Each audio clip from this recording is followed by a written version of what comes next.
Hello and welcome to Manchester is Blue podcast.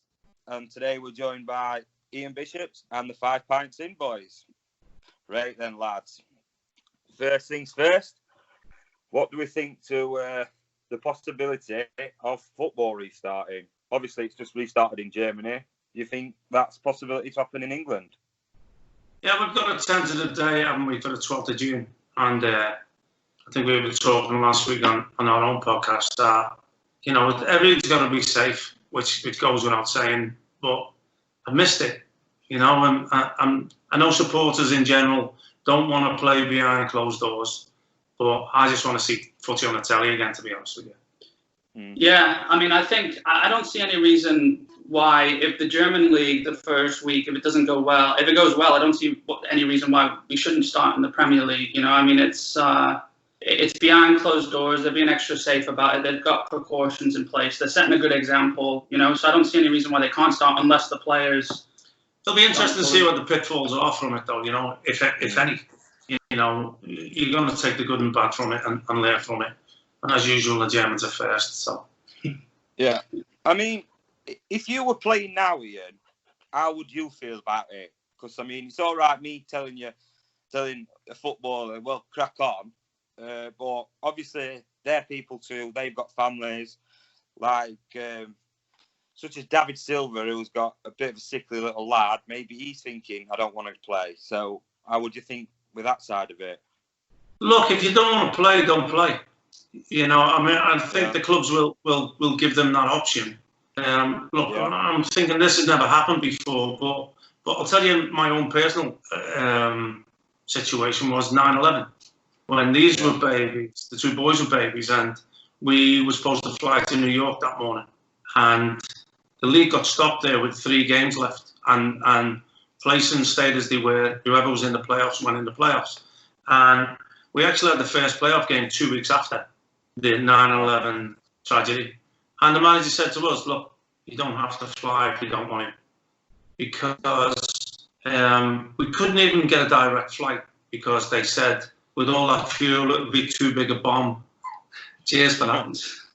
So we had to have stop-offs when we went to Kansas. I think we stopped in Chicago, and then we ended up going to San Jose in the semi-finals. But I thought then, that if I don't fly now, I'll probably never fly again. And if you don't play now, when are you going to go back? Where is the light at the end of that tunnel? I think, look, the Germans have gone back. We're going to find out what happens from that. But for me, I'd want to play. If whoever the government body said it's okay to play, if everybody's tested, I still think it's going to be really, really strange. I'm not adverse to playing behind closed doors because I did have my time being left out of teams and playing in the reserves, so it can't be any different. You didn't play any less. You know what I mean? It's a game of football. So I would want to play.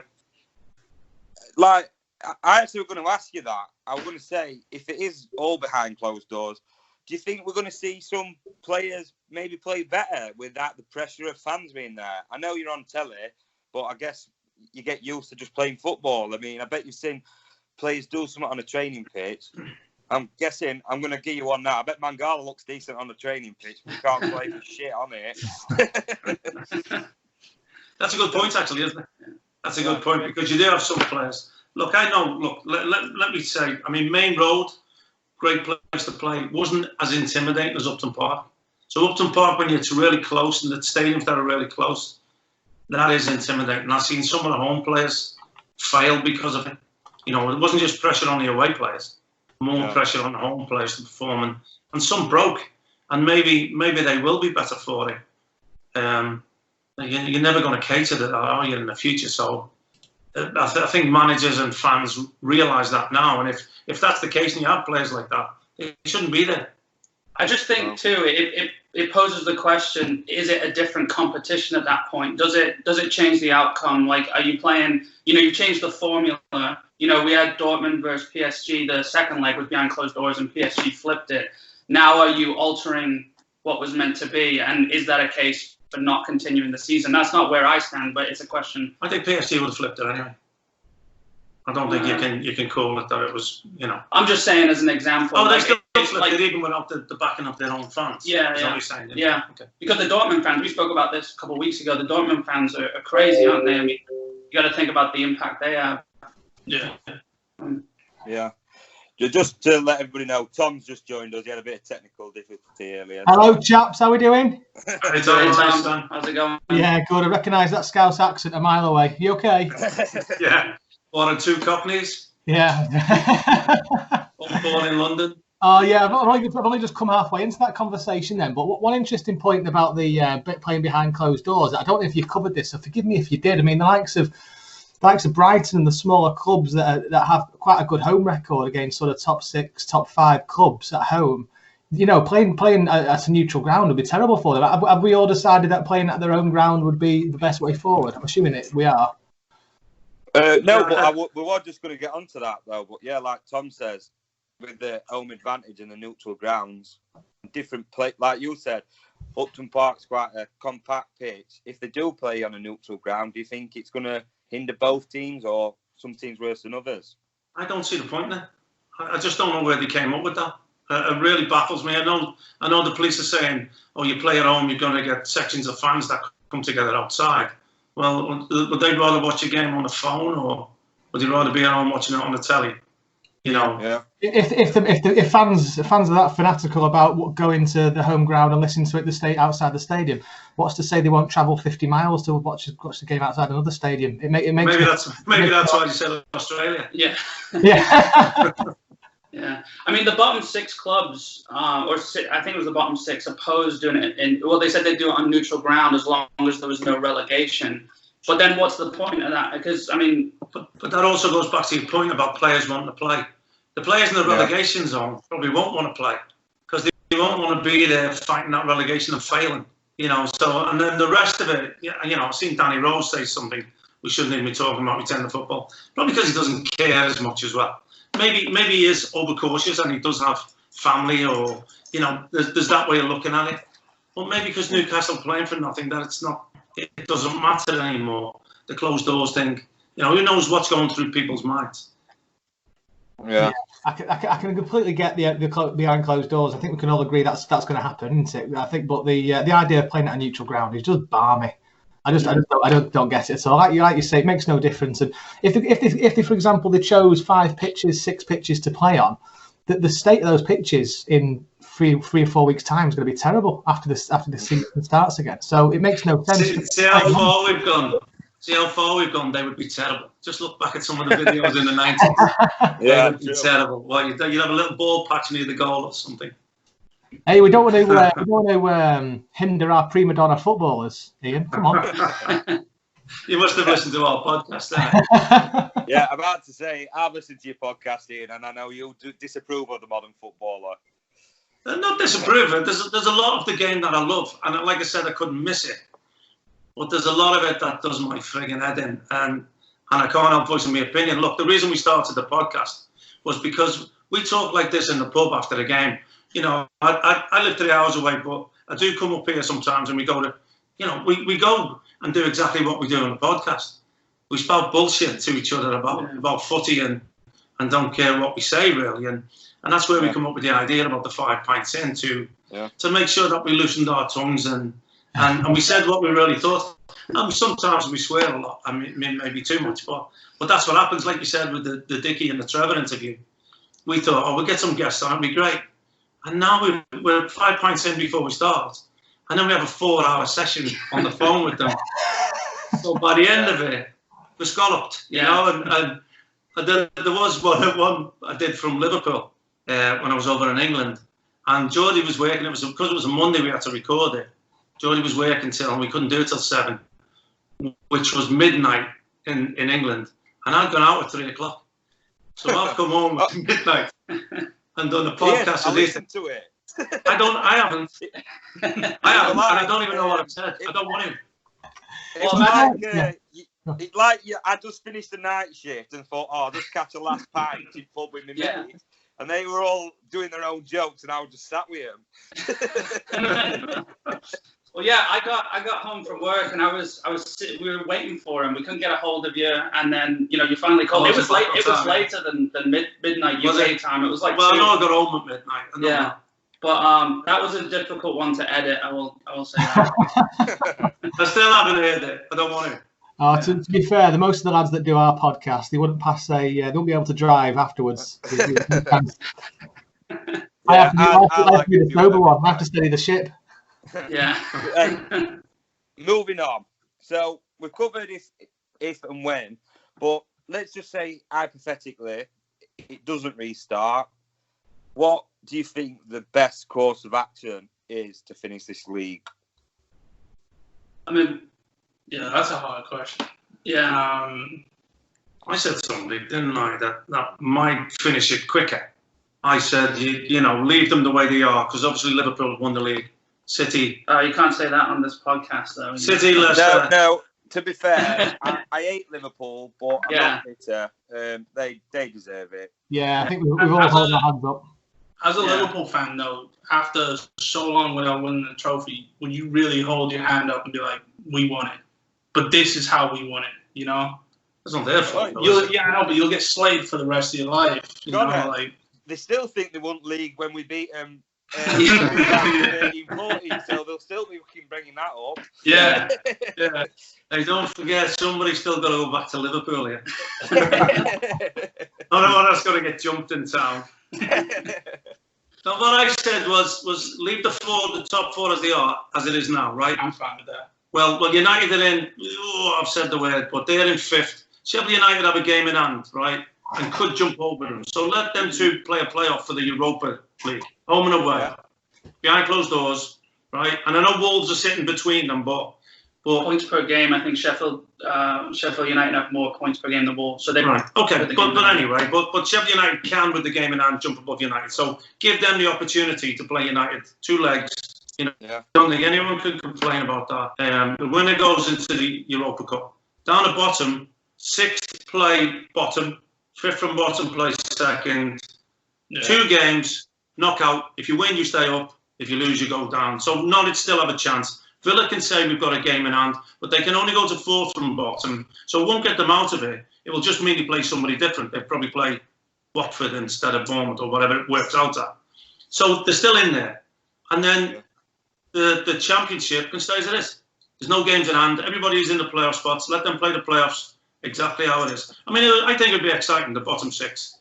Brighton play Norwich. I think it was a West Ham play Villa, Bournemouth, Watford, or something like that. But you imagine, and then there's only a few games. They could be played on a neutral ground where you wouldn't ruin the field. But those were the clubs who were saying they wouldn't play neutral ground unless relegation. Yeah, but it's obviously because of the fear of relegation. Yeah.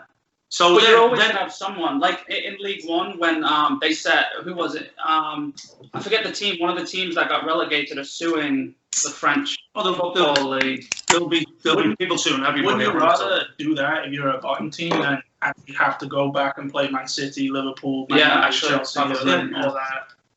So, well, I mean, it would be exciting, wouldn't it? And you'd still get the relegation. You still have had a chance to do it, to stay up or go down. We still get football back, and Sky still gets football on telly. Plus, City in the Champions League, if they did want to finish the Champions League, they wouldn't have league fixtures to congest it, you know, and to pile onto it. They could get on with that. And if they want to get to the last 8, which hopefully we would be in, we're only English team with a sniff, aren't we? I mean, Liverpool out, Tottenham out, Chelsea 3-0 down, going to Bayern. So really, it would let them finish in whatever format they wanted with the Champions League. It wouldn't be a congestion then, and then we'd probably get the next season started, you know, closer to the time that it should have. You see, if they were going to finish Europa League as well, if you were Man United, you'd be looking at the Europa League and thinking, it's full of shit teams anyway. They might be able to win that. They'd probably say, I'd rather not play league and just concentrate on. They could win Europa League, Man United, and get into Champions League that way. Not that I want them to, but I'm just saying. But look, if City get banned, they might sneak in anyway if they leave it as it is. Yeah. But that's the thing. If City, on top of what I've just said, if United playing Sheffield United, if City do get banned and the winner of that game goes in, then you can maybe give Wolves the chance to play that team, the losing team in the Europa. But that's all waiting on City getting the ban, which they're pushing it back. They're appealing. I don't think that will happen for next season. I think, you know, with the appeal, it will go on, won't it? Yeah. It'd be interesting to see what the French football, what Paris do, because obviously their season's been banned now for a month or two, hasn't it? So for their Champions Leagues, are they gonna play it away, both games away, or neutral venue elsewhere in Germany? Do you reckon, or that'd be? I think maybe for the Champions League it would be okay. Yeah, I think play neutral, But then do you play no fans? Do you play 2 legs? Do you play 1? I mean, I think they bring it to a knockout stage on a neutral. They have to go and play the final neutral, don't they? Yeah, Istanbul into the final as well. Yeah, so I mean that's every year they go and play the final neutral. So why not bring it to a knockout stage with the last 8?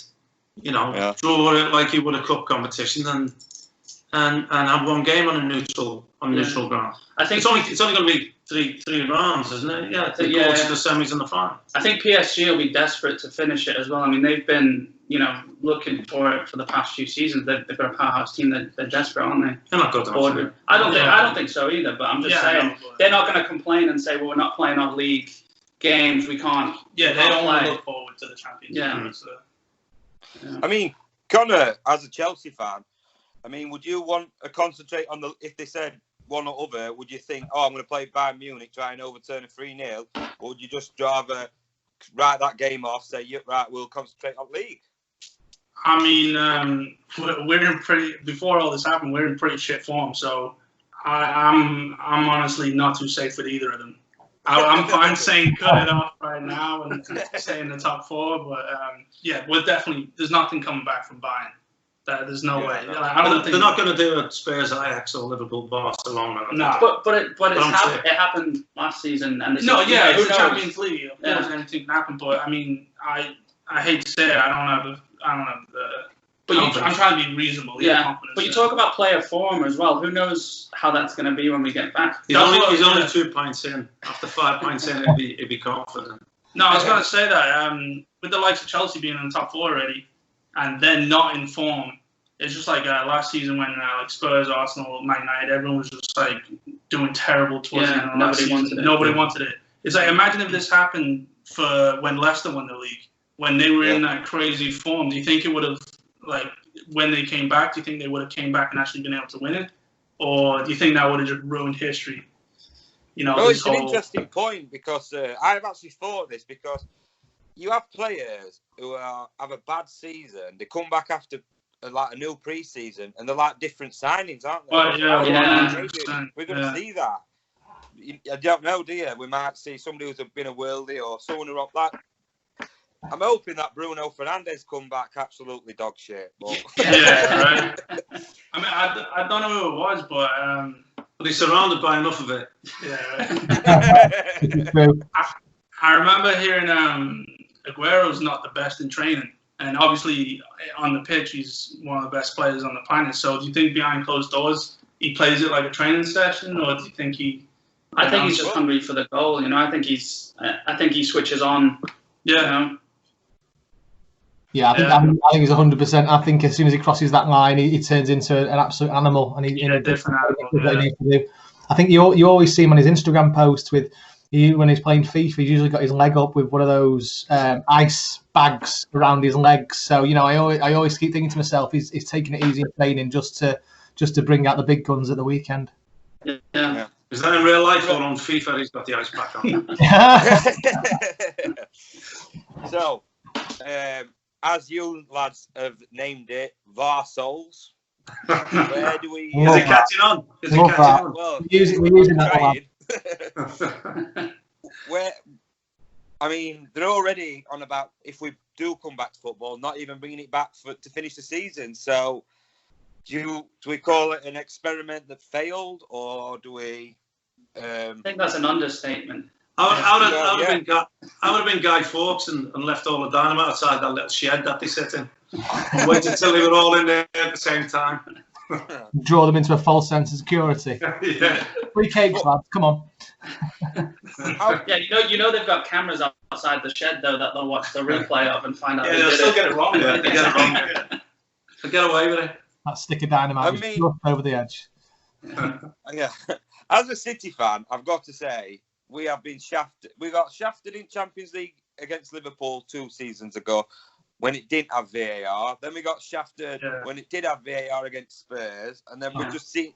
I don't see one game where it's helped Manchester City, But other teams it has, so I don't know. I mean, personally, I'd get rid of it 100%. Yeah.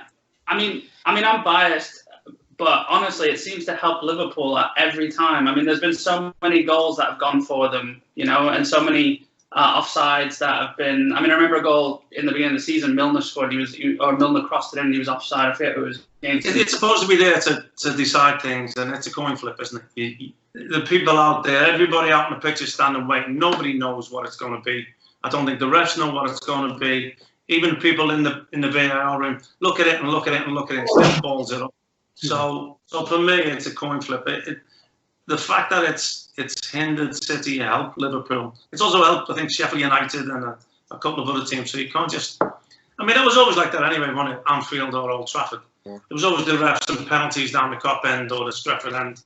So it's really no different if it is putting pressure on people to give certain decisions certain ways. But when they're looking about the thickness of a sock or somebody's shoulder, or the armpit thing, you know, it's just got ridiculous. Which I think bits of the game become ridiculous. I think one of our first podcasts we said what are your pet peeves, and the little things like breaking the plane of the line with the ball, and the linesman has to come and look over it to see if it's actually breaking the plane. What is going on? You know, some of it's ridiculous to me. I mean, the game changing, the game getting quicker, fine. And obviously it's going to progress, and we all accept that. But the little shitty things, the annoying stuff, does my head in. But it's more like they brought it in because not to improve the technological side of things, but because they're scared of being wrong. You know, nobody wants to be wrong, so nobody wants to make that decision. So they want to make the camera make the decision. Yeah, but the people in the room are the ones that always make the wrong decisions. Exactly. The referees, so it's... But they're timid, aren't they? It's always like you look at the video for 30 seconds, 45 seconds, a minute. Let the ref himself go over to the screen, make the decision himself. That's the closest you'll get to him making the decision on the pitch. Yeah. And forget the VAR. I'm not completely. I'm the complete opposite. I think the ref should become obsolete.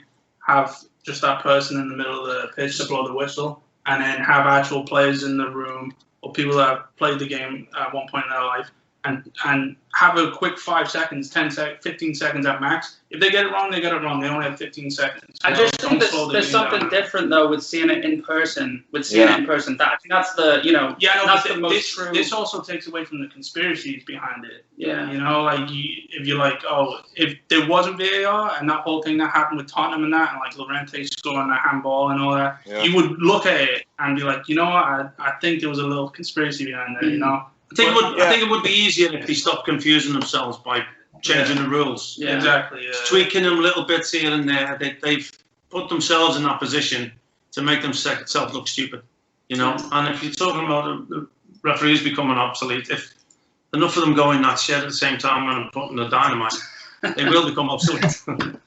Yeah, but it's going to progress into the footballers becoming robots, and then it's just going to be a whole lot of... It's going on anyway.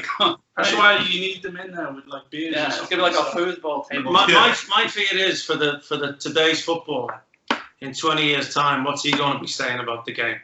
Yeah. You know, how much could that have changed for them to dislike or for them to complain about what's going on? What is it going to be like? It's crazy, and like, I mean, like you say, it's just don't seem any set rule. Like, and it is a Man City podcast. I'm going to be biased, but when we played Liverpool at Anfield and that Fabinho goal, hats off, it was a decent goal. But Trent Alexander-Arnold 100% handled the ball. Van Dijk wasn't it Van Dijk? No, it was Alexander-Arnold. Yeah. That was the one where it came up off Van Dijk. And when it like bounced off his hand, it bounced off Bernardo Silva. He tried to square it. Right, and then they broke and scored. Now, when they reviewed that on Sky Sports, he said even if Man City had scored then, it'd have been disallowed because the ball hit Bernardo Silva's hand. But it hit Bernardo Silva's arm because it bounced off Trent Alexander-Arnold's hand. So how can that be fair? But look, also, I had an argument with a Man City fan who said, before, I think it was Bernardo Silva's hand before Trent Alexander-Arnold's. It went off so fast that you couldn't see it, right? But the referee, I think it was Michael Oliver, was it? He was facing 5 yards away from Trent Alexander-Arnold. Now, even if City hadn't scored and he'd have given the pen, he'd have stopped it, looked at it, seen it was Bernardo Silva's hand, and even if they'd seen that and said, okay, it's no pen or no handball, they still don't go down the other end and score that first goal. Yeah. The game is stopped. My thing is, you couldn't see the Bernardo Silva handball in real time, but you could blatantly, obviously, see Alexander-Arnold's. Trent Alexander-Arnold's, You could blatantly see that. He was looking 5 yards away. And I actually made a comment and called him an arsehole. And it was headlines in the papers in England. Ian Bishop, former Man City player, calls Michael Oliver an arsehole. Obviously, they hadn't heard the other things I called him. The same game, Mo Salah scores, and to me, it were a tight offside. But I was watching it on telly. I want at Anfield, so I'm watching it on telly. They don't bring them lines up to double check. It was just, goal straight away. Yeah. I think, well, right, I'm not for them lines because I don't think you can be, like you say, cup a mil off. But if I've had a goal disallowed against Man City that were a millimetre off, if he's a millimetre off, he should get offside as well, shouldn't he? You get bitter about it. Yeah. Consistency. And look, the same of them lines under the armpit, and then you should give the attacker the benefit of doubt. Well, let's say if there's any part of the attacker's body still in line with the defender, then he's onside. Yeah. But you're still going to get them lines, but it's going to be further along the body. Yeah. So you're still going to have the arguments about them lines and which bit is the other shoulder, not this shoulder now going forward. It's going to be your back shoulder or your back foot or whatever. They've got to define. I say you should have your midriff, your hips, because your feet can be in front. So this is the centre of your body, right? You could be leaning forward. Let's take the lines from your hips, and then whatever goes on from there. Yeah. Well, so somebody. I feel like we haven't talked about it so long ago. We were saying the other day we've missed it. We've missed complaining about them, and Yeah. What would your thoughts be on seeing daylight?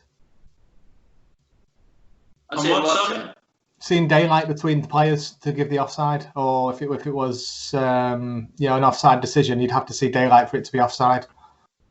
I think we've pushed it too far. It's look, defending is an art as well, and you've actually got to know exactly where you are in line, and I think if you're going to get the centre forward stuck in behind you all the time, and they're going to be leaning against you, but they've got favour for a through ball.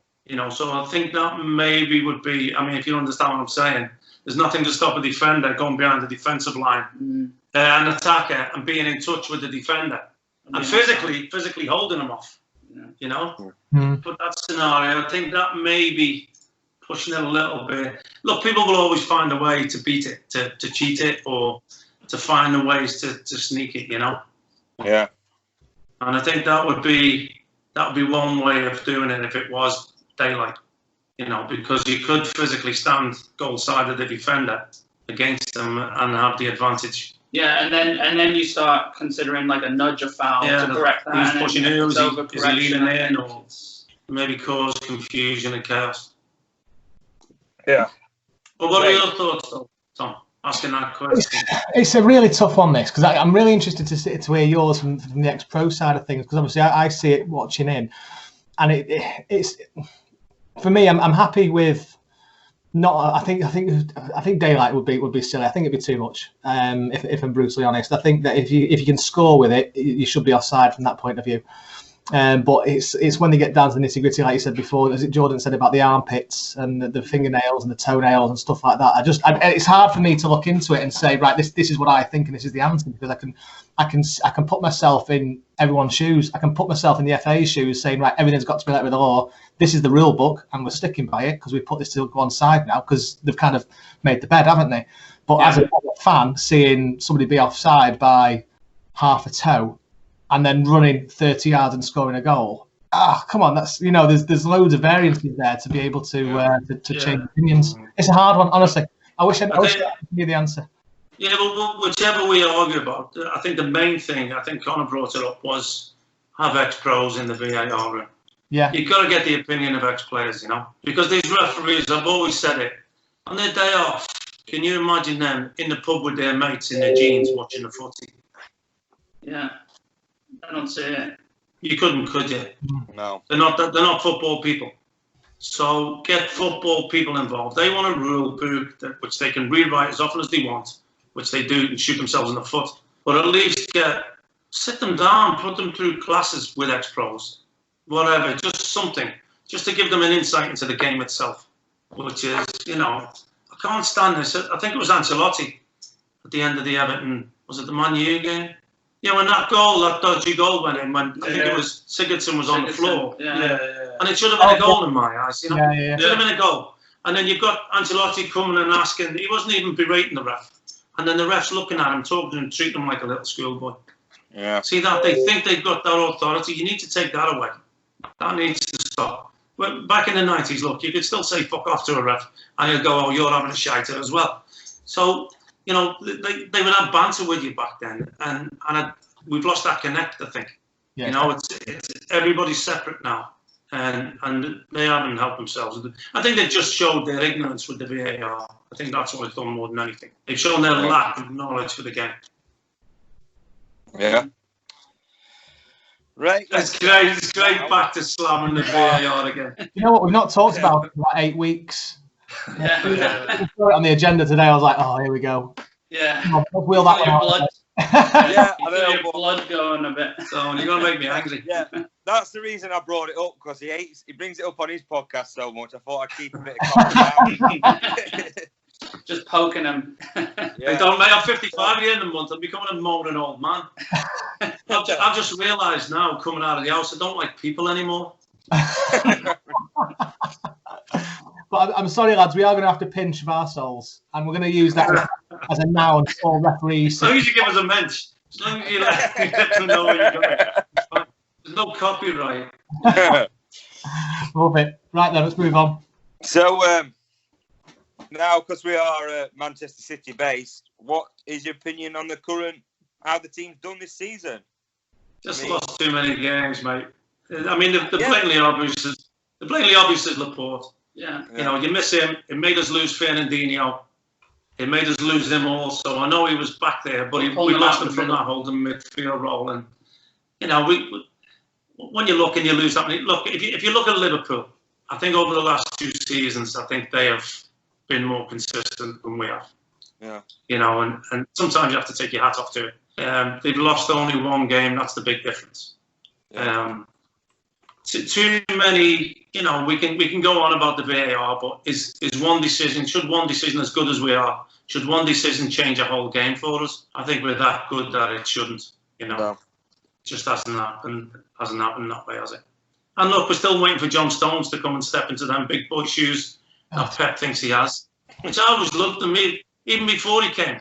I always loved him, but he's 25, 26 now. There's got to come a time where you say, and I did think he was going to be the best centre-half in the world at one stage. And we're still sort of waiting. I'm not saying it still can't happen, but we're still waiting. It's been a trouble spot. You're going to lose Big Vinny, aren't you, without a shadow? And I think maybe the impact from going...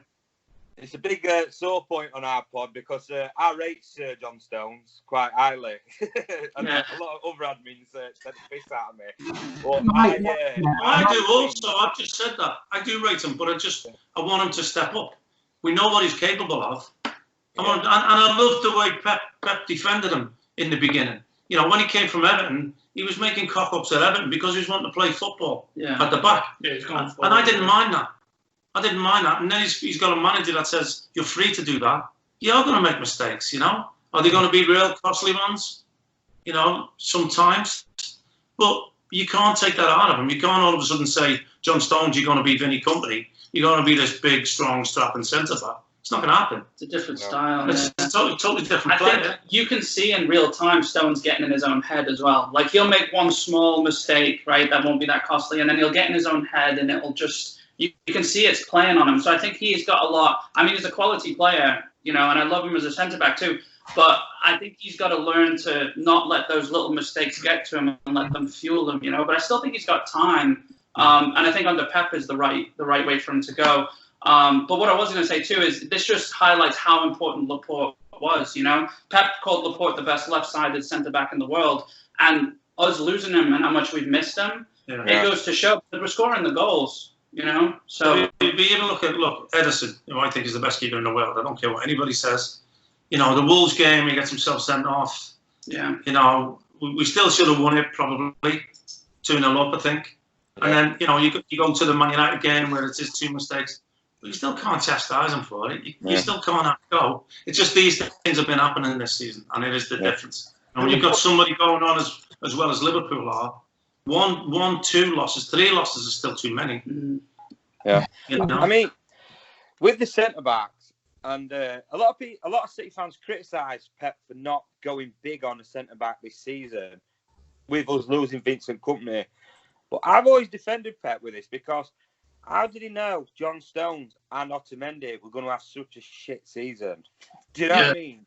They both seem to have a bollock in them. And you look 2 seasons ago, Nico and John Stones played brilliant together. They seemed to know where each other were all the time. They had a really good partnership. And then this year, it's like they've never played together. It's bizarre. I think it changes. Sorry, mate. It changes also when you know each other and you know there's a lack of pace there. You adjust differently. You play differently. You set yourself up in different places. You know, and even 2 yards maybe dropping back because there's they're conscious of the lack of pace. Even with a goalkeeper that they know is going to be coming out behind them, you're still conscious of it. Maybe that 2 yards has left a little bit more space for other people to cover in midfield, and that hasn't been done. And that's fine lines, really. Ultimately, knowing he's getting replaced. So, but look, we're always in the market for a centre-back, haven't we? We've always been there. So the lads who are playing there, they're under pressure as well. So like you were saying, similar to when you're saying people who play in front of the crowd or without the crowd, will it be different? You know, when that pressure's on you anyway, it does affect you. You know, you have to rise above it, but not everybody can. And maybe sometimes the pressure of them thinking, am I staying, am I going, you know, affects you that way as well. Yeah, I think one big thing John Stones has got looking behind him is Eric Garcia. I've said numerous times on the podcast that I would put Laporte and Garcia. I put Garcia in for the remaining game of the season to give them the experience of the league. We're not going to win the league. We're going to be in the Champions League. That's not going to. I don't have any issues about that. Right. From the 4 or 5 games, is that your second countdown? From the 4 or 5 games I've seen Garcia play, I'd stick him in. Let's flood him. Let's see what he's got. I mean, at the minute, I know I've had a debate with Dan about this, but I don't see John Stones.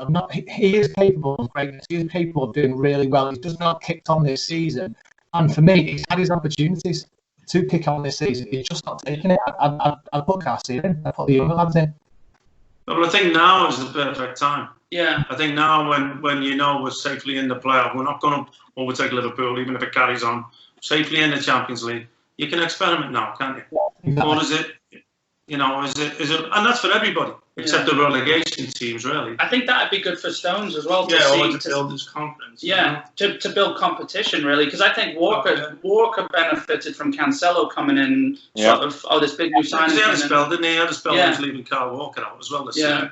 But then Walker's been, Walker's he came back. Well, everybody needs to kick up the arse now and again, don't they? Yeah. I think your point, though, about losing a few yards in midfield as well, I think that's not fair on how Rodri's season's played out. Because I think Rodri's a great holding midfielder, but I think if the centre-backs were more sort of trustworthy, you knew you had that back there, he'd be able to play a little freer. But I think Rodri's got more to come as well. I think if the centre-backs were sorted, Fernandinho would play in there and Rodri wouldn't play. Yeah, but Fernandinho for how many more seasons, Well, hopefully another one at least. Yeah. As daft as it sounds, it's like schoolboy stuff. I just don't think there's a voice at the back. I mean, I've obviously never played professionally, but you sometimes need a head just telling, like calming it down. And I just don't think that's what we've got. But I don't know. I honestly don't know. Little things affect it as well. So what have we got? We got we got a French left back, we got an Argentinian centre back, and a Brazilian goalie. And is the communication not there for somebody to do that? Maybe it should be down on the English lads, Stones and Walker, to be the voice and be the leaders back there, Yeah, I think we lost that in Delph as well. I know Delph wasn't playing all the time, but you saw on the Amazon documentary, he was a voice in the locker room. And look, like Van Dijk's a great centre back, but when changing room.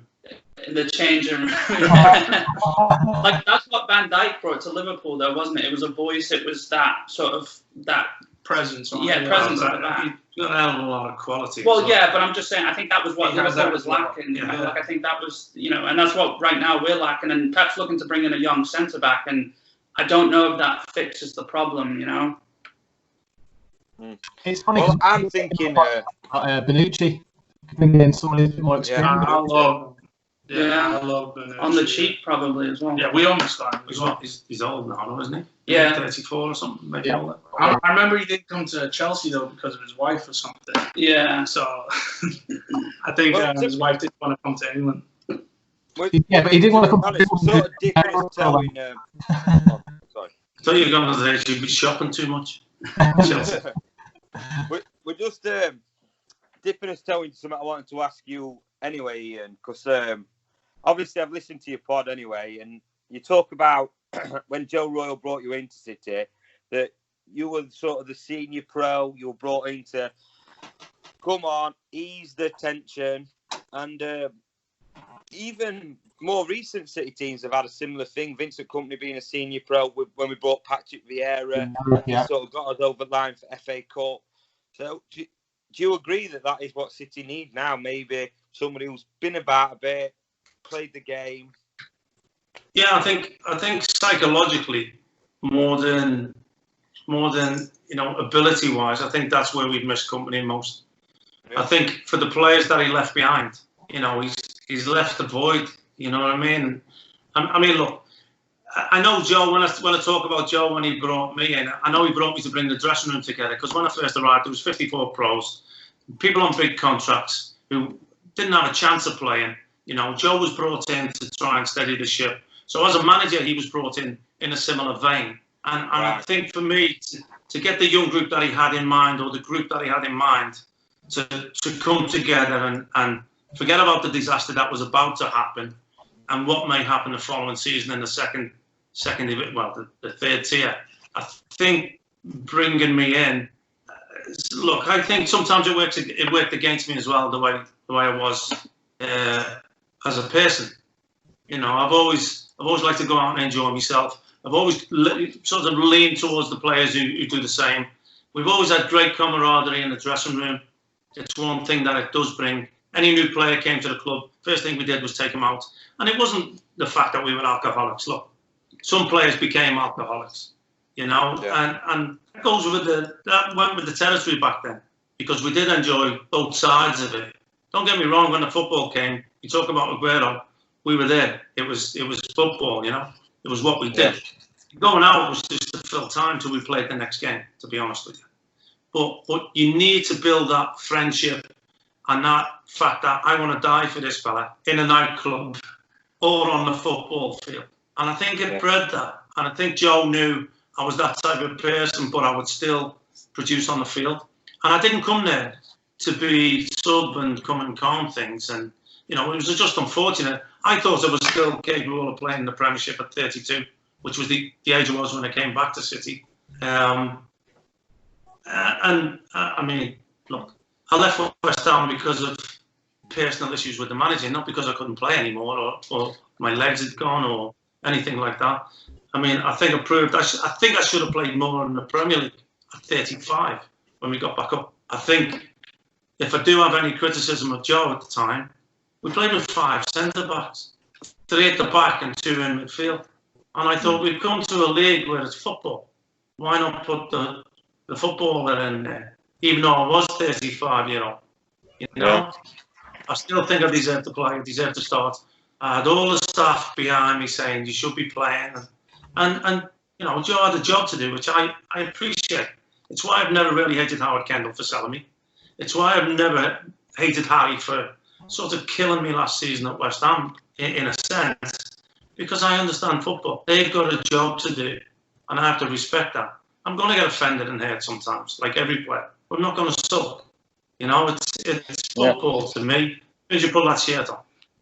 Well, I'm glad you said that, because I've had an argument with one of the other lads, City Dave. I'll just give you a shout out, Dave. But he's saying, like, if City buy another centre, I know we're going back a bit, but if City buy another centre back, what message is that sending to Eric Garcia?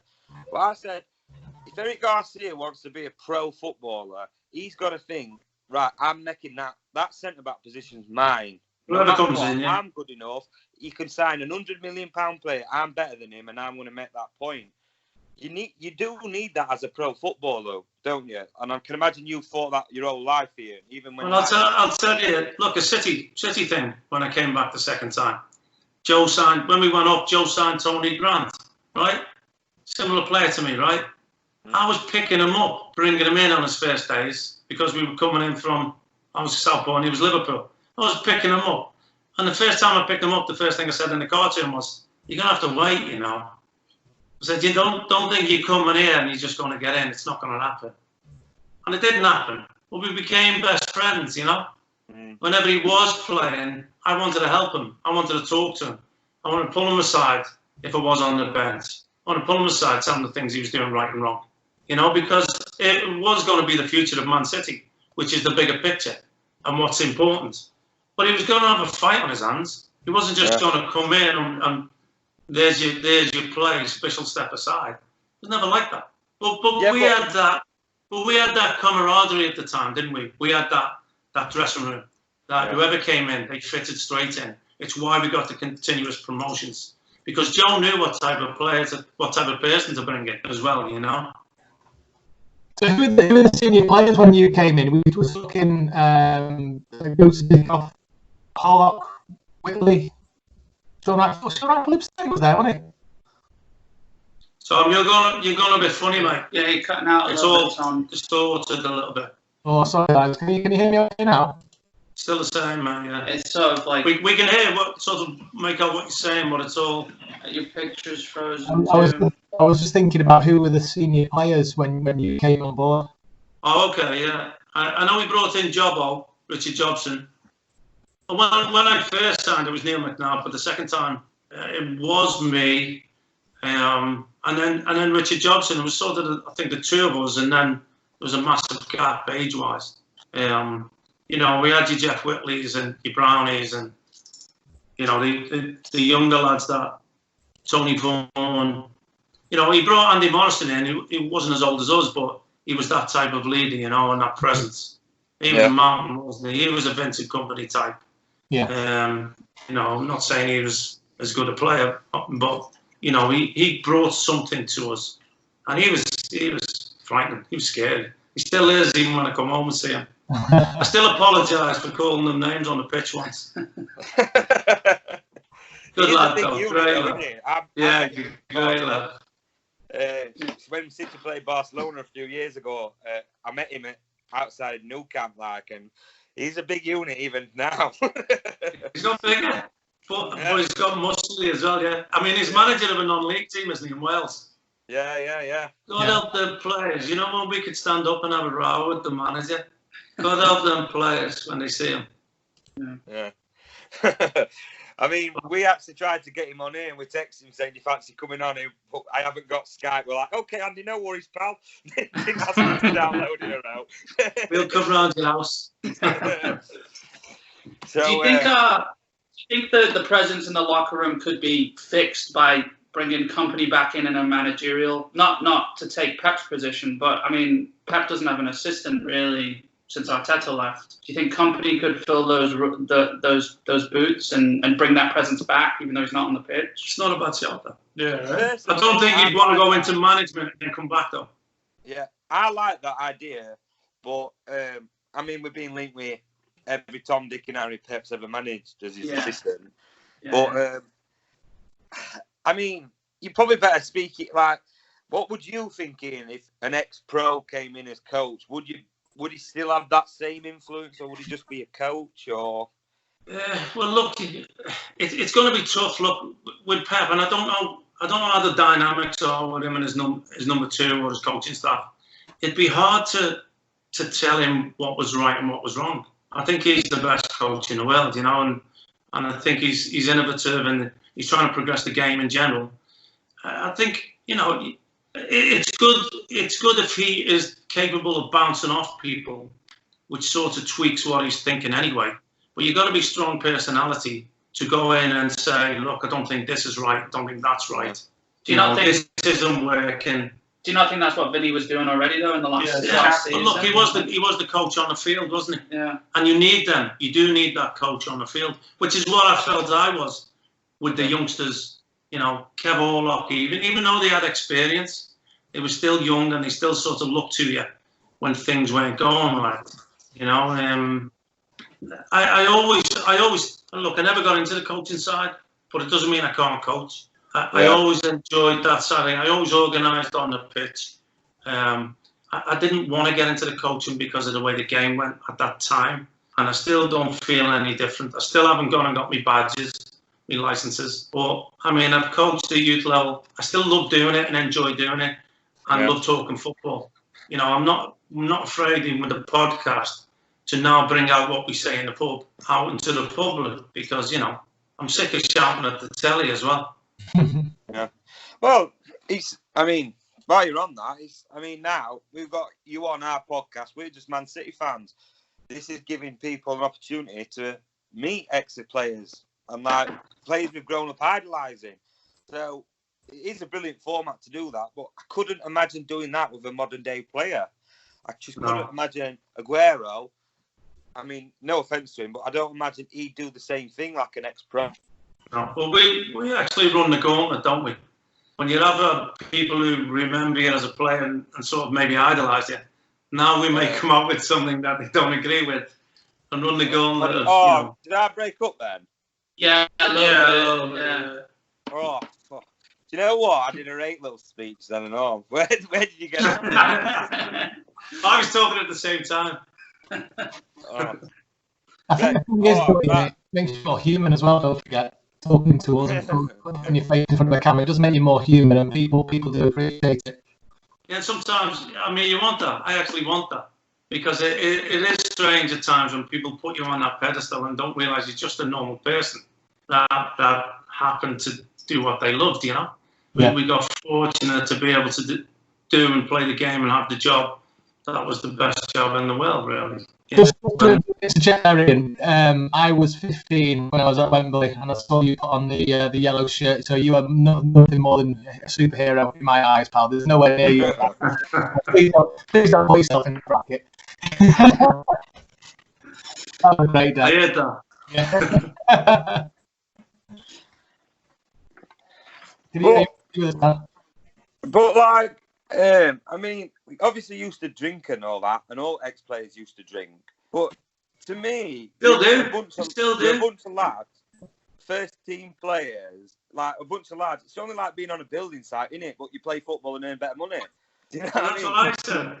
That's what I said. Yeah, after games, I still went out to the pub even if we'd lost. Because why should you only go out and take the credit when you've won games? You should be there, not so much to be shot at, but I always said, I'm a working man. I work all the week. I deserve a pint at the weekend, you know? I didn't see where there was any difference. I mean, especially maybe... if you had a shit day at the office. Shit day at the office, yeah. Some days it does go like that. But, you know, sometimes it helped to actually be out amongst the fans and talk it out, you know? But because, you know, waiting that weekend after you've had a shiter, especially if you didn't have a midweek game, it was the longest week of your life, you know? So if you've cocked something up with the weekend, you can't wait to get back to training Monday, even if it was running the balls off you. You just wanted to get back into that, you know, that routine again. But talking to the fans, even if there's negativity, you can sort of not make excuses, but you can explain things away and you can get things off your chest. And I think that's what supporters wanted to do once they seen you. If they did see you in the pub, they would want to come up. And I'm the type of person, I'll have a pint with anybody. You want to talk football. Just don't badmouth me friends. You know what I mean? Don't come to me, tell me I was great, and then tell me everyone else was shite, because I won't accept that. I don't like that, because there's probably somebody else in another pub with somebody else saying I was shite. You know, if you're going to talk properly and have a pint, I wouldn't say, look at the lads your way, he looks a bit of a knobhead. Yeah. I wouldn't do that to you, you know, so don't expect people to do that to me. Otherwise you don't go in, otherwise you do stop. You don't want that trouble. I always felt it was fine for me to go in the pub after the game, win, lose or draw. Don't face the music, you know. Don't hide away from it. It's happened.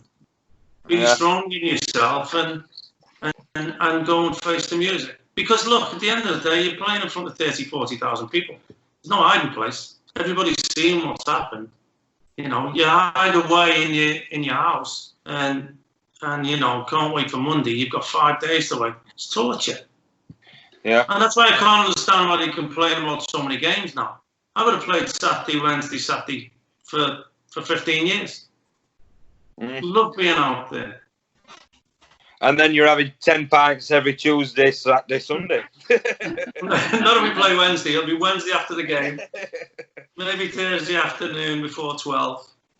Or before 3. So we did a couple of times try and con it because the rule was 48 hours before the game. And we did think we could drink from 11 till 3 on a Thursday. Some weeks. Right. Hey, listen, when you're winning, it doesn't matter, does it? No, that's it. I mean, in a way, it made the Premier League football's more human now. If they were going out boozing and going to a local pub, but you can't imagine it, can you? Well, I think it's not just a game change. It's a change of the lifestyle. You know, now they're multi-millionaires and probably restaurants are the place. You know, I still love going back to Liverpool and going in the scallywag pubs that I went to. I still like that feel of an old-fashioned pub rather than a restaurant. I can't sit down. I can't eat and drink at the same time. To tell you the truth, I can't have good pints and a meal. I don't understand it. Maybe we're being brought up on going out, getting scalloped, and having a kebab at 2 o'clock or whatever. You know, I'm not one for sitting in a restaurant and having some beer with me meal. It doesn't become. I think Rooney was the last person to get fined that I can remember from Fergie like 10 years ago for going out and having a drink when he was told not to. Yeah, and that's the only now I can think of.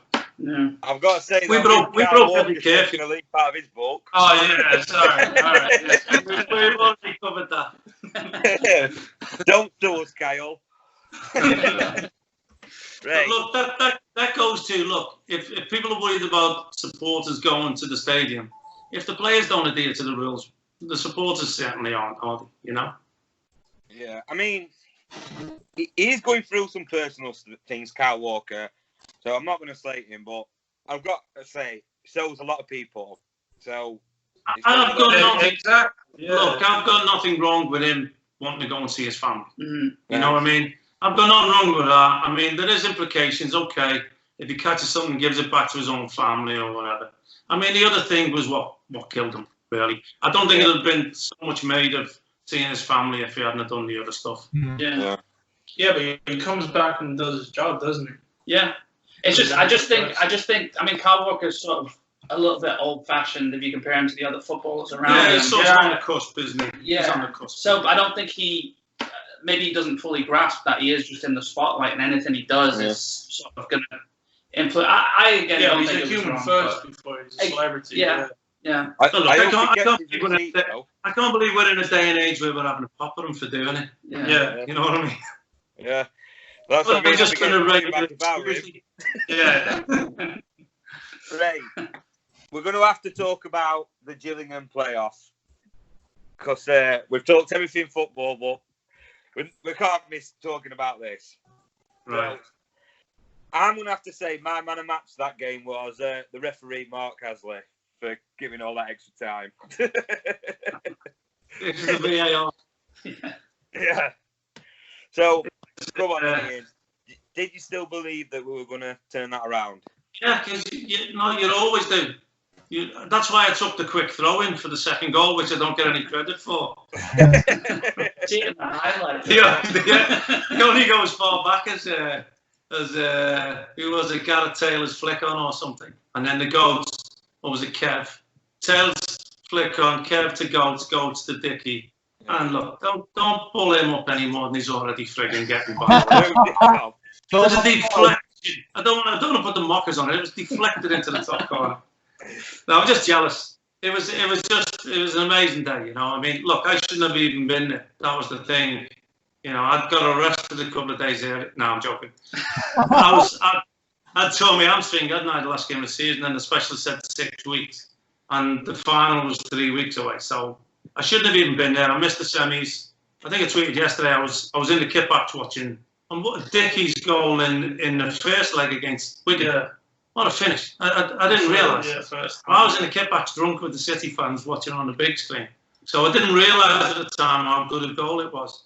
But, you know, the Wembley thing, I've stated it so many times. The picture of him and his slide, you know, it's just, everything fits, and it was just that day. 2-0 down, I still couldn't believe we were 2-0 down. And the story's been said a million times. Joe said I came on and changed the game, you know. I went from 0-0 to 2-0 down. But I understood what he meant. And I can't remember extra time.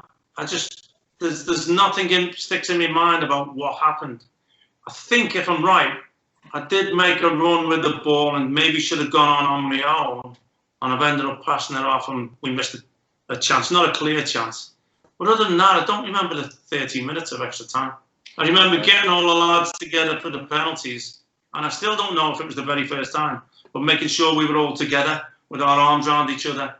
And we talked before, and I said, look, whatever happens, we've achieved the impossible coming back. We should have been dead and buried, you know. So whatever happens. Nobody's going to be at fault. Anything can happen in the penalties, and as it happened, the only one who missed was Dickie. Yeah. Yeah, no. Yeah. I think he's forgiven though. Yeah. I just acquired my mate who played right back that day, Mark Patterson. It was all talk about Dickie and Vince Bartram being best friends, you know, and I was Patty's best man at his wedding as well, but we didn't hog the limelight, you know. So, but I've ensured that Patty sends me his original match-worn shirt, and I've got mine. I think we're going to be the only ones with 2 match-worn shirts from both teams, because I know there's a few collectors out there, because they message me all the time asking me for them, especially that shirt. Yeah. Yes, iconic. And we talk about, look, the colours. It wasn't natural City colours, was it? No, but a beautiful shirt, and it's legendary now, isn't it? So. Yeah, it is. Yeah, it's super. And we said it last week on our podcast. The Blackburn game the season after doesn't get as much credit, even though it was the game that got us to the big league. It doesn't get as much credit as the Wembley game. Yeah, I think that's because it was typical City, really. 2-0 down, you think you're dead and buried, and then we pull it back. It's just, that's how we like to play it. Do you know what I mean? Yeah. Mate, when we put on the reunion for us, just to watch that, and because you don't get to hear the stories, but you don't get to see the people telling them. Yeah. You know, the fans that was around, what they thought, what they did. I mean, look, to us, one thing you did realise is that at 2-0 down, the City, everyone had gone. It was empty. Yeah. It was empty. And as soon as Kev scored, you looked around, you blinked, and it was full again. You know, it was a real weird scenario. It was like nobody believed it at the time. But we did on the field. You can't be a footballer and not believe that things are going to happen. You can't just lay down, you know. And I'm fortunate to have been part of it. You know, like I said, I wasn't supposed to play. I had to come my way through training the week before. And even the day before we travelled, Joe pulled me in and said, I can't take the chance. You know, it was a hamstring and it could go at any time. And I realised that, I mean, the beauty was that because I wasn't quick, I could con my way through it because I didn't really sprint anyway, which was why it took me to get to 34 years old to pull my first hamstring, because I didn't run that quick anyway. So I sort of begged Joe to have me involved. I really did. I said, it's going to be important in the dressing room. He said, well, what if I need to put you on in your last 2 minutes and you come off, I've wasted a sub? What if it goes to extra time, which eventually it did?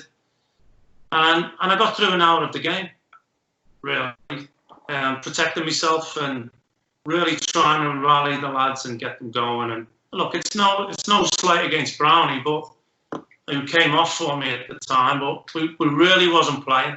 You know, I know Joe liked to put me on, like you said earlier, either to calm things down or if we needed to get a goal, which I never used to understand, to be honest. But why don't you have me on the first place get the goal and then take me off.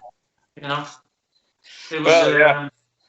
But I ended up being part of it, and you know, it's part of the club's history now, isn't it? A big part. And every one of us involved. That reunion we had, it brought tears. You know, you're talking. I always feel that after you finish playing, you're more appreciated than when you're actually playing, because you can't fuck up now. You know, you can't have bad games anymore. So I think people take time to reflect and think about the good things you did and say, well, okay, it was 120 something games, or you know, I mean, West Ham, it was 300 games or whatever. I think they look at that now and appreciate what you've done. We did that to each other. I don't think we were having so much fun at the time and winning games and obviously, you know, the things were happening and the Wembley. We never had time to really talk to each other about it. And we sat down and appreciated each other, you know, with what everybody gave to that squad at that time and the pressure that everybody was under. That we masked the pressure, I think, with the way we were. You know, we were still enjoying ourselves. You know, there was a lot of pressure, obviously, for the club in general. But us as a bunch of players, we just enjoyed being around each other, training after the training, and sort of blocked it out subconsciously, the pressure. See, like, just going back to your reunion, a lot of non-City fans have this impression that since the owners come in, it's distanced itself from this family club that it used to be, and we've sort of lost a bit of an identity. But for them to put something on like that for you, it just shows what they are actually like. They do really appreciate where the team that got us to where we are and our history. Look, these boys will tell you. You go back to the Etihad, you go back and watch a game, and you're treated like royalty. Honestly, it's still a family. Look, I can relate to West Ham because they left the Bowl Lane and went to the London Stadium, and it's not the same feeling. We left Main Road and went to the Etihad. It still feels like my home. It still feels like it's City. It's not the place. It's not the stadium. You know what I mean? It's still the club itself. Whatever the money is, it's a different way. Look, the club's run differently. Yeah. You know, it is more corporate, more of a business. But you still got the same faces in there. You still see the same people. And I have, you know, we come on before the game and I go to City Square and we walk around and you've got dads pulling their kids to come and speak to you and the kid wants to go and see the players coming in, the players' entrance. You know, so it's still there. It hasn't left City just because we've gone to the Etihad. Yeah, I'm still a match-going fan, and I've got to say, only time I've ever been disappointed is when I got arrested against Man United. But that's a different story. Yeah, I couldn't believe when you took us to the Etihad for the first time in a while a few years ago. I couldn't believe how many people still that you knew on a personal basis just walking in, you know, opening doors and shaking hands. Like it was like a cameraman. Yeah, it was like people who were obviously still there from the time that you were there, you know. So they've really carried that through and obviously haven't changed much. Still kept me youthful good looks. Yeah. See,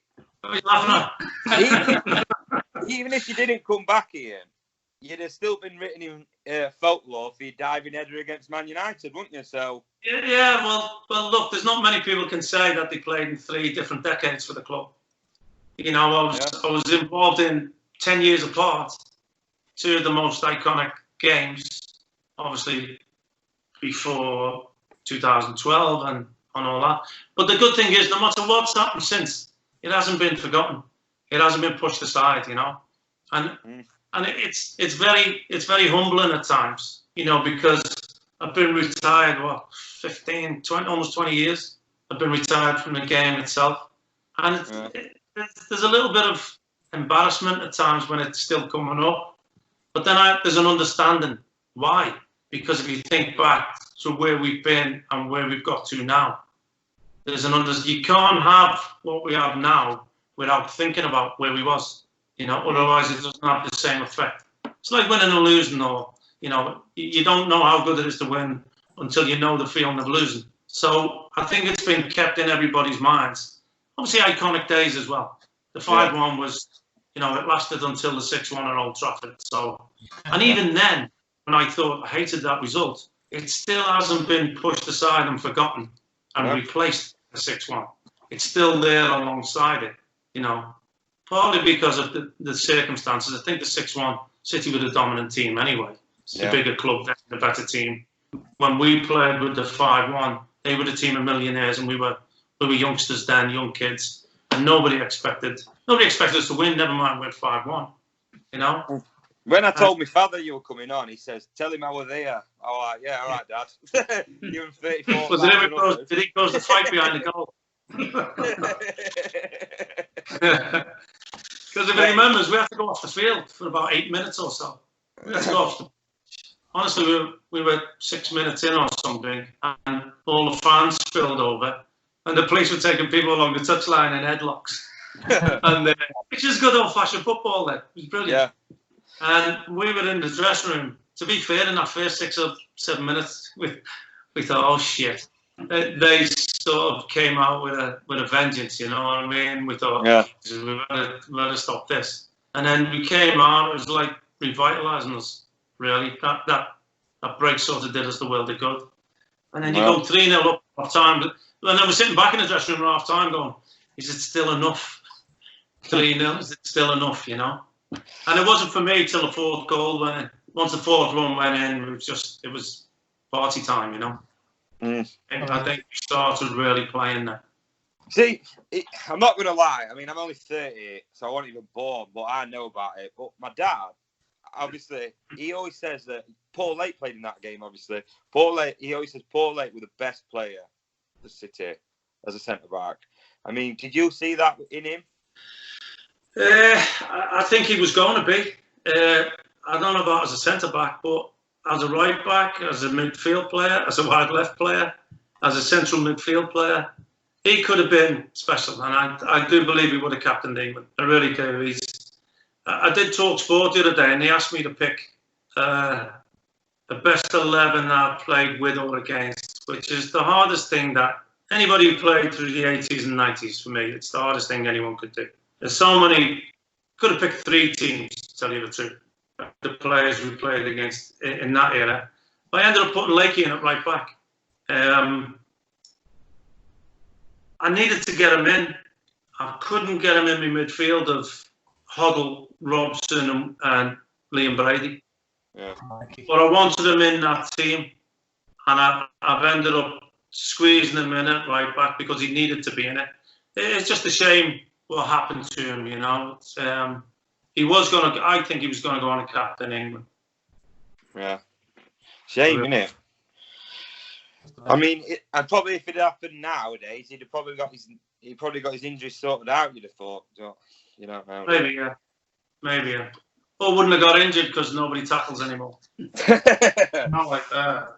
So, we'll push it on to the end because we've had you for an hour and 15 minutes. So, my last and final question. If you had to pick 5 City players you played with to go on a big night out, and it's not like a meal and a pint, it's 15 pints in, and we're going for it all night, who are the 5 players you're taking out? Oh, dear. That's a great question. I would have went Neil McNabb. Pardon? Neil McNabb. All right. Chewy. Looked after me when I first came. I was a baby, 24, a baby. And he looked after me. And like his pint was really, he was comical, you know. I'd have to take Ian Brightwell. Oh, yeah? Just mental. He's just nuts. These actually met him. We met him when they were babies. Portugal, we got it. Superman, yeah. Action Man. They thought he was Action Man. I was actually walking with these two. I don't know if you went to Quinta del Lago in the Algarve, or was it Albufeira, somewhere. But there's a restaurant on top of the cliffs, and then I was walking along the waterfront with these two. I think I had Connor on my shoulders and holding Geordie's hand. And when we got back, Bob, as he's known as, because I mean obviously his dad, Bob Brightwell, he was waiting at the top. He'd seen us and recognised my walk somehow. From the top of the cliffs, he'd recognised me walk, so he waited for us. And he ended up, I said, "Oh, where are you staying?" He said, "On in this hotel and that." And we were in, I'm going to name drop now, Steve Harris, the bass player from Iron Maiden. He's a big West Ham fan, so he used to let us have his villa at the top of the mountains in Portugal every year. So we were staying up there, and I just said to Bob, he was with his girlfriend at the time. I'll get to that story in a minute, because he was with his girlfriend at the time. And I just said to him, "Where are you staying?" He went, "Oh, this hotel." I said, "Just come and stay at the house." So he ended up coming and staying with us for 4 days. And these two couldn't believe how ripped he was, and they used to call him Maxi Man. Yeah, I remember he kept going down into that snake pit with all those snakes. Yeah, he's just nuts. Honestly, if there's something to be done, he would do it. I mean, he's poisonous snakes or whatever. Yeah, he's going to go down and find out. I've met Brian, and I thought he seemed a pretty sensible guy. So yeah, yeah. Wait, that's just, you take that Man City suit off him. Yeah, that's where I met him. Like, and he actually came to visit me in my pub when I had my pub in Birkdale, and I didn't realise till a couple of days later he'd stolen my sign off the top. You know, it's legally you've got to have your name above the door when you have a boozer, and he'd nicked it, and I didn't even know about it. I think it was his brother's nicked on baby. I won't tell that story anyway. So I've got Bob, I've got Chewy, and Brightwell. Yeah, Bob, Chewy, Dickie's got to be in there. Old Dickov. He was me drinking partner after training. Tell you the truth. And well, you said a big drinking session, and he's only little. He could knock them back though. You see, and it was always, he's one of those people that I like to watch him laugh. You know what I mean? You ever get them mates that it looks more fun them laughing than it is you? Yeah. Like my brother's the same. He's got this. You've got the same laugh, haven't you? Yeah. This high pitched laugh. You know, when they really go and they cry. Yeah. I get more joy because it makes you laugh watching them laugh. And Dickie's one of them people, you know. So I would do stupid things just to watch him laugh.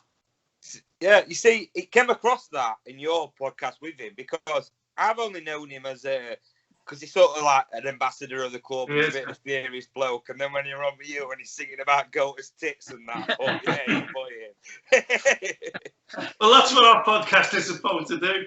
That's why they're in 4 hours, you know. And I'm only picking people who I know are going to adhere to the drinking rules. Don't forget. I'll make an exception with Sean Goater. I'll try and get the goats on because he was our memory. He was the one who remembered everything because he didn't drink. He's the only person who doesn't drink that I would ever say I would trust.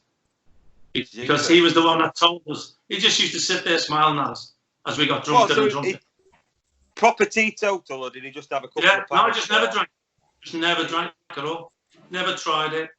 But believe me, we tried to get him on it. But he never did. I think I'm gonna have a double act for the last two anyway. I'm gonna have a double Time and Bomb. I've got to have Time and Bomb, Jeff Whitley and Mark Kennedy. I know Jeff's been over 4 years off the ale now, and he's doing really good stuff. You know, for the Premier League or for the PFA? He's doing really good stuff going around and giving talks, and you know, I mean, probably won't have to talk as much these days, would he? About the pitfalls of, you know, alcohol and drug abuse and all that. And he's doing some great stuff. But back then, when he was having a drink, I would have gone out and drank with him any time. Him and Killer, we had that many nicknames for them, but there was never a Monday morning where they didn't come to me and say, "Gaffer, we're in trouble again. Somebody's phoned Joe." They used to call me the Gaffer. Because obviously I'd been through it all before at the other clubs. Yeah. And they'd tell me, "Look, we got in a fight and this and that, and we were at this club, and what should we do?" And Joe's office had like glass, so I could give them the advice, and I could sort of lean back from the breakfast area and see how it was going, you know. And they'd give me a little glance over with a nod or a shake of the head, you know. But it would be some session with that lot. Tell you the truth. There'd definitely be police involved. Yeah, I'm surprised. Did you play with Richard Dawn? Yeah, for a little bit. Yeah, for a little bit. I've never known anyone bury more grandmas than Dunny. He used to have weekends in Dublin, and Joe would actually pull me because Dunny lived in Formby at the time, and I was in Birkdale. He'd say, "Bish, do me a favour, pick him up every morning, will you?" And And I'd said to Donny, look, mate, I've got no problem coming and knocking on your door, making sure you get to training. He'd have weekends in Dublin and miss Monday, and then come back to Joe and he'd say, oh, my grandma died. And it was Joe actually said, my grandma's he's buried. See, I thought that was a good story that Dickov said that he had to get a tree surgeon to take trees out round his car because he'd left his pub that long. Yeah, we used to do that. Wow. Well, I think, lads, we'll wrap it up there. It's been well, we're going to use this and be lazy. We're just going to use this as our podcast. Yeah. Because we've got our one to do right now. Yeah, do it. Well, I'll tell you what, hang fire, lads. I'll just wrap it up and then we'll have a quick chat afterwards. All right, 2 seconds. Okay. Yeah. So then, that was our show with the 5 Pints In lads and Ian Bishop. Some cracking stories. And if they're using our podcast, the best hope they're coming on again. Don't forget to like and subscribe. And we've got a few more guests coming up. Jeff Whitley, Terry Phelan. Yeah. So like I say, lads, like and subscribe, leave comments, get us boosted up that iPhone's ranking. See you later.